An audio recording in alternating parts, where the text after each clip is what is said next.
It's time for the Cooper Group's road trip. We're traveling in a brand new 2008 Kia Spectra. During the month of April, stop into Cooper Kia and find out about 0% financing and cashback offers.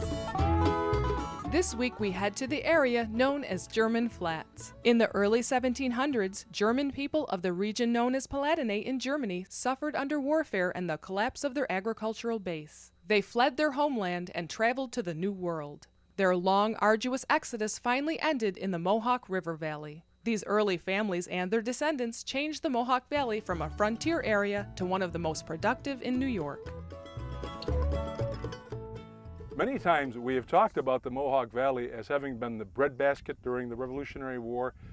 That's continuing today, and our past is our future, because here in Ilan at the farm, foods are being grown naturally again.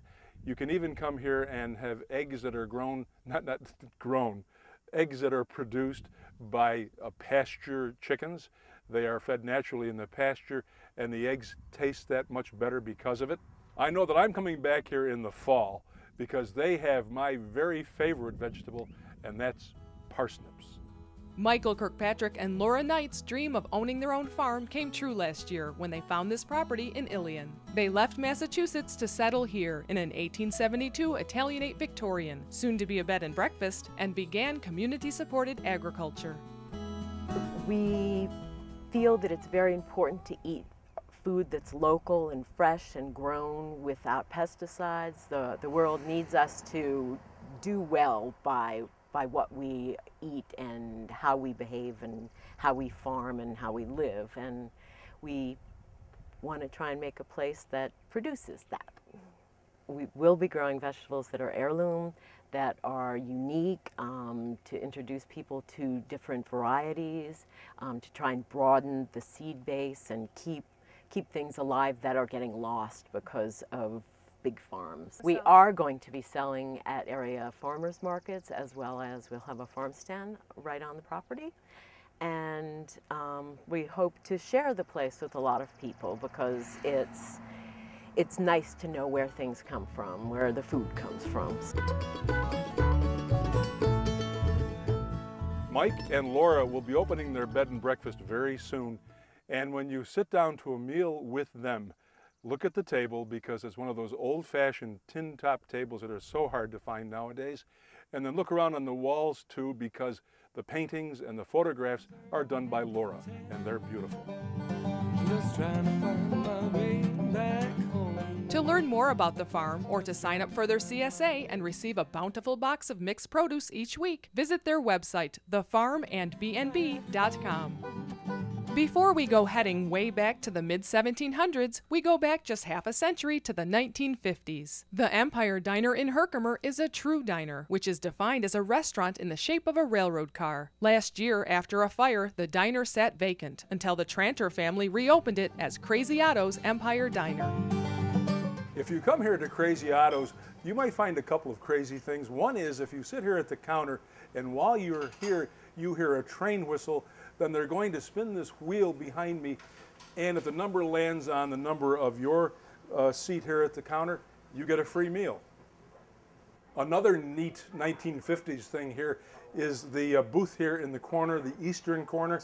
If you can get it, come in here, sit down at this booth, because it was at this booth back in the 1950s that a very famous person sat. Who was that person? None other than Elvis Presley. Crazy Otto's Empire Diner, and Otto was the original owner, but the new Otto, who's actually crazy, is my father. My father's family is from Boston, and we wanted to be close and not too close. My family actually found their house up in the town of Ohio, and they were here when the fire happened behind the diner, and it just seemed like a great place to start a diner. We're from Lancaster, California, and out there my parents actually have a few Crazy Otto's restaurants that they had for about 20 years and just finally sold them.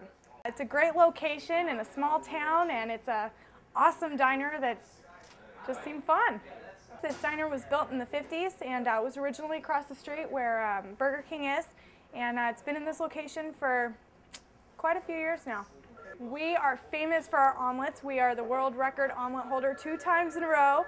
Second time was 32,000 eggs, 1,800 square feet. We We have awesome burgers, and it's just a fun place to be. Come here today and tell them that you love Mohawk Valley living, and you will be treated to one entree, the second one half price. We head east on Route 5S and back 250 years to the Fort Herkimer Church. The Palatine Germans had turned this frontier into productive farmland, but during the French and Indian War, their role as a buffer between the English and the French and Indian allies resulted in raids and ruin. Most of their prosperous homes and villages were destroyed, but the old Fort Herkimer Church still stands, the oldest building in Herkimer County. Because of the onset of the French and Indian War, the church was fortified to look like a fortress, and as a matter of fact, it had buttresses and gun ports. We all know from our school days about the famous General Herkimer. Well, it was his father who designed and built this church, this fortress. Interestingly enough, if you come here, walk around the cemetery, because I found out today that Herkimer, the name Herkimer, was spelled at least 60 different ways, and as a matter of fact, behind me they refer to General Herkimer. We are given a tour by Don Fenner, who for 4 decades has worked to maintain and restore the church. Although he jokes that he was railroaded into it, there's no hiding his knowledge of and devotion to this building. If you came here with your family to church back in the 1800s, you would have a pew like this one, and you'd rent it. And in front of you would be this pulpit. The pulpit is way off of the ground. The reason for that is that a second floor was added to this church back in the 1800s. So the minister had to be high enough where he could be heard by and where he could see the parishioners both on this level and up in the balcony. We meet another advocate of the church, professional volunteer Susan Selloway. She lives in Syracuse, but says her love of American history draws her east, and she calls herself an ambassador for the Mohawk Valley. I'm with the Northern Frontier Project. We're a grassroots organization. Our object is to preserve, promote, and protect our national heritage. We cover 10 counties that go from Oswego County across to Schenectady County. Today, we're here in Herkimer County commemorating the 250th anniversary of the second raids here in German Flats. Today, as we celebrate this service, you'll find it's a very unique happening. All the people, well, most everyone that will be doing the church service will be attired in colonial clothing. We try to keep the service somewhat like it may have been in that time, although fortunately our preacher will not preach as long as preachers did in colonial time, because he would be sitting here for probably a couple hours. It's a wonderful way to take you back into the roots of our country and to feel what it took to have our liberties. The French and Indian War era here, the people that were in this valley, you have to remember that they were just sparsely here. Where we're standing today was the wilderness. The nearest white people from here were 40 miles away. They were in between 2 Iroquois Indian groups, the Oneidas and the Mohawks, and they were friendly Indians, and they relied on them being friendly, the white settlers here.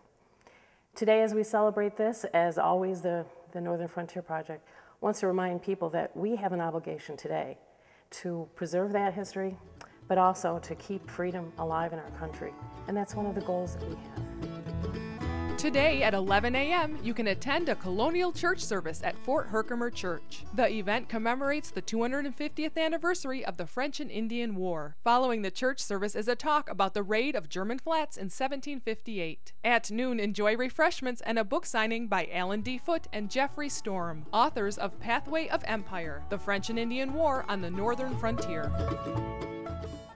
If you're like me and have always wanted to see the inside of this church, today's your chance. Get down here at 11 o'clock this morning and you can come in and marvel at this structure. The Canal Trail is a path through our history. You can walk it, or you can bike it, or you can jog it. If you go to Herkimer and park your car at Gems Along the Mohawk, you can take the path from there all the way here to the Fort Herkimer Church. It's a scenic stroll along a level, paved path, so consider walking to church today. It's time for the Cooper